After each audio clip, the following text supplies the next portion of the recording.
Hundreds of people are using their voices to try to stop Illinois from becoming the 10th state to legalize gay marriage. Are those voices being heard? News 25's Anna Yee reports from Springfield. The laws of God don't change. Voices are ringing out at the state capitol. On Wednesday, hundreds of families, schools, and religious groups rallied outside and inside the Capitol building, opposing the legalization of gay marriage in Illinois. We're not anti-gay. We're not against the people. We're against their policy that they're promoting. That's going to affect religious liberty, education, the public code.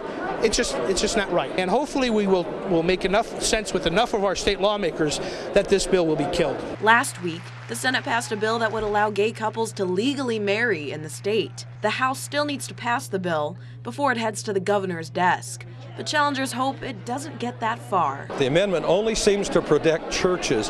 What about Christian schools? What about other Christian organizations and those types of things? And opponents aren't just using their voices to rally. They're standing in long lines that wrap around the Capitol building for a chance to talk to their representative one-on-one. Jill and Steve Delinsky made the trip from East Peoria to express their beliefs to State Rep Mike Eunice, who's also fighting the bill. We need to let society know that there are people that stand for God's word and that we will not be silenced. I've always been a believer that there's power in numbers, and I think that there's a good, obviously from the amount of people that have, the thousands from across the state that have come today, shows that there really is a lot of passion about this issue. Passion that doesn't seem to be dying down from either side. I came here today to show that not everyone in Springfield believes in this heteronormative world. When a House committee meets likely next week, lawmakers will have to consider all opinions on gay marriage,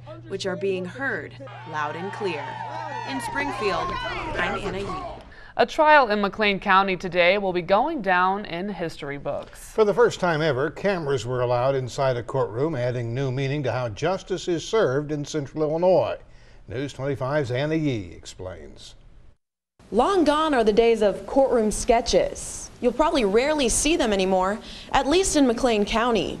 We're here at the first hearing ever in Illinois' 11th Circuit, allowing cameras in a trial courtroom. This courtroom at the McLean County Law and Justice Center, to be exact. For the first time, news cameras and microphones picked up everything from the judge's comments to the defendant's tears.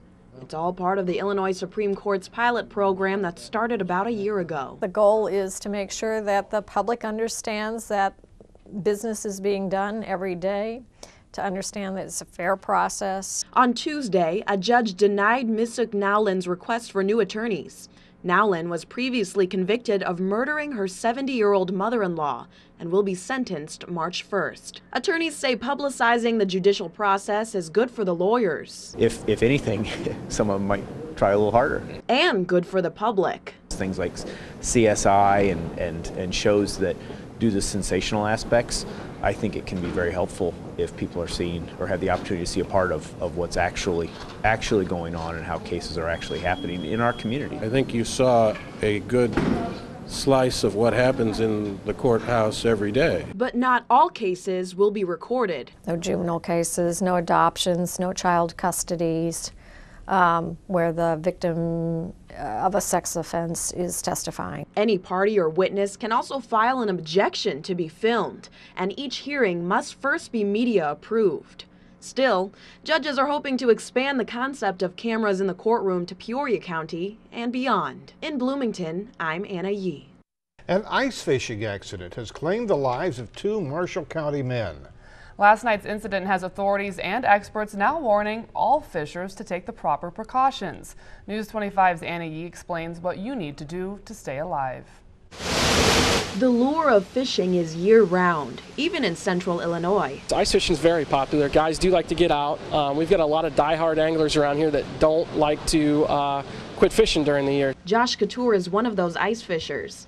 He's also the fishing and camping manager at Bass Pro Shops. Couture says these past cold days have more people stocking up on gear, but you don't want to skip out on safety equipment like life jackets, rope, and boot cleats. It's also nice to have ice climbers, a device that has 2 handles and a pick on each end, and so if you do fall through, you can pick your way and pull your way out of your hole. Locally, fatal accidents are reported about once or twice a year. On Tuesday, 68-year-old Gary Hyatt and 62-year-old Thomas Marchese were ice fishing on a private pond in rural Lakin, similar to this one, and died after apparently falling into the water. Marshall County authorities say the men were not likely using any protective gear. Besides using the proper safety equipment, you'll want to know your ice color meanings. Dark, dirty, and white ice is unsafe.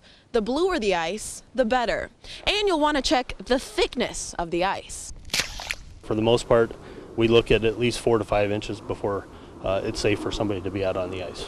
Authorities say the Marshall County men were fishing on ice about 3 to 4 inches deep.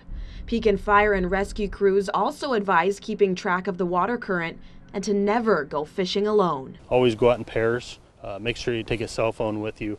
Let people know where you're going to be at, just in case something does come up. If you still aren't hooked on these safety measures, consider the price you could pay. You can get away with less than $100 worth of safety stuff to start ice fishing, and to take that extra precaution, no fish of any size is worth your life and your family.